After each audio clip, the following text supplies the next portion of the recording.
प्यारे बच्चों, सबसे पहले तो देवनारायण भगवान को मैं नमन करता हूँ। ठीक है, गिरिराज महाराज की, ठीक है। और इससे पहले आपके आने के पहले सारे लोग आगे के ट्रैक से सबको ले आए, जिम्मेदारी से ले आए। देखो, जो सबसे बड़ी जो बात थी और जो कर्नल साहब जो देके गए हैं अपने समाज को, वो इतनी बड़ी चीज देके गए, मैं कहता हूँ ना पहले कभी कोई देके गया और शायद आगे भी कोई नहीं देके जा पाएगा। मानते हो इस बात को?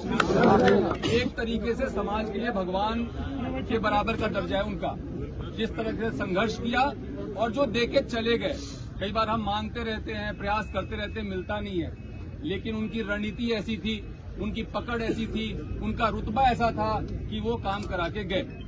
ठीक है, इसीलिए हम सभी आज उनको बहुत सम्मान देते हैं। जब कर्नल साहब यहाँ पे आंदोलन करते थे 14, 15, 16 में यहाँ पे एसपी रहा हूँ, कई बार उनसे मिला हूँ, कई बार उनसे बात हुई है, तो इसलिए मैं उनको व्यक्तिगत तौर पे जानता हूँ। अब जहाँ बात बच्चों की थी, जो हमारे 372 वाले बच्चों की मांग उठाई, कहाँ गया बच्चा वो, ये है, और बाकी और साथी लोग हैं।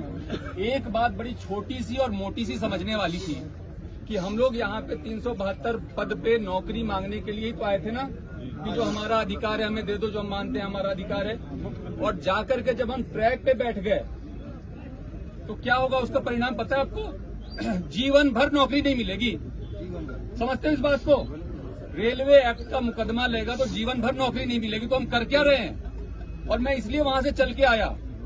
बात ये थी कि पुलिस को नहीं जाना चाहिए, लेकिन मैं इसलिए चल के आया कि ये बच्चे अपने लिए कर क्या रहे हैं। और मैं धन्यवाद देता हूं प्रधान जी का, मैं धन्यवाद देता हूं प्रधान जी का कि इन्होंने सबसे पहले इस बात को समझा, वहां पे गए, आपको समझाया, और अधिकांश बच्चे तो मेरे ख्याल से आगे समझ के और बाकी को भी अब समझा के ले आए।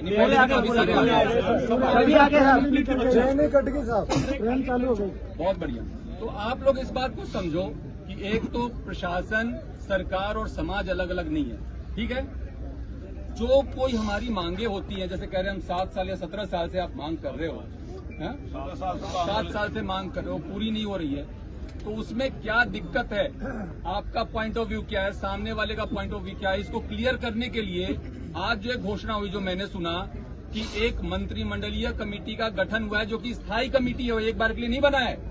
वो हर 3 महीने पे मीटिंग करेगी और पहली मीटिंग इसी मंथ होगी, इसी जून माह में होगी। तो वहां तो आपकी बात सबसे पहले रखी जाएगी ना। तो इतना ज्यादा उद्वेलित होने वाली बात थी नहीं। और फिर भी अगर आपके दिल को चोट पहुंचा, मैं समझ सकता हूं, हम लोग सभी रोजगार के लिए बहुत, हमने भी संघर्ष किया है। हम भी कॉलेज में पढ़े, दिल्ली जाके पढ़े, नौकरियों के लिए कंपटीशन दी, फिर नौकरी हुआ तो नौकरी में, हमें पता है कि एक बेरोजगार का दर्द क्या होता है। लेकिन साथ ही साथ अगर ये दर्द था तो थोड़ा सा धैर्य रखना चाहिए था, मैं मानता हूं। और मैं कोई आपसे दूर नहीं हूं, प्रशासन आपसे दूर नहीं है, कलेक्टर साहब, एसपी साहब आपसे दूर नहीं है, और न सरकार आपसे दूर है। मैं आपको कहना चाहूंगा, आपकी जो महापंचायत थी उसमें आपका बिंदु था, जितने भी उसमें पॉइंट्स तय हुए, आप देखिए तो 9वीं अनुसूची में कैबिनेट से प्रस्ताव पारित करा के भेजने की बात हुई। एक ये मन में हमेशा डर रहता है ना सबके कि कहीं हमारा आरक्षण खत्म नहीं हो जाए।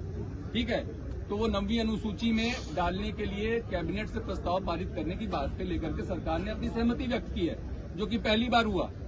इसके साथ ही जो मुकदमे वापसी की बात है, जिससे हम सभी लोग परेशान रहते हैं, हमारे बच्चे परेशान रहते हैं, उसमें केवल बेलेबल ही नहीं बल्कि जो दूसरे, जिसमें कि नोटिस देकर के भी कार्रवाई की जा सकती है, उसके भी डिस्पोजल की बात और सहमति दे दी गई है।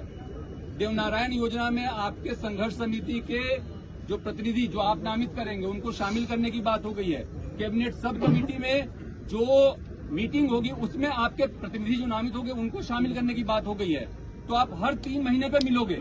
आप जो कह रहे हो हमारी कोई बात नहीं सुन रहा, हमारी कोई बात नहीं समझ रहा, हमारी लॉजिकल बात है, वो हर 3 महीने पे सवाल पूछने का आपके पास मौका होगा।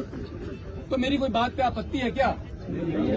और इस देश में गांधी के देश में अगर गांधीवादी तरीकों को छोड़ करके हम दूसरे तरीके पे जाएंगे और बिना सोचे समझे जाएंगे तो अपना भविष्य अंधकार में डाल रहे हैं। तो मेरे को बच्चों इतनी बात कहनी थी। आप सभी बहुत समझदार हैं, पढ़े लिखे हैं, मैं आपका बड़े भाई जैसा हूं। अगर आप बड़े भाई की राय को मानते हैं, अभी आप लोग जो भी यहाँ बैठ के अपना तय करेंगे नीति रणनीति, उसके बारे में मुझे कुछ नहीं कहना, लेकिन मैं कहूंगा कि जो भी निर्णय लिया करो उसमें अपना भला तो पहले सोच लिया करो, जिससे कि आपका बहुत भारी नुकसान नहीं हो जाए। तो इतनी सी बात करनी थी।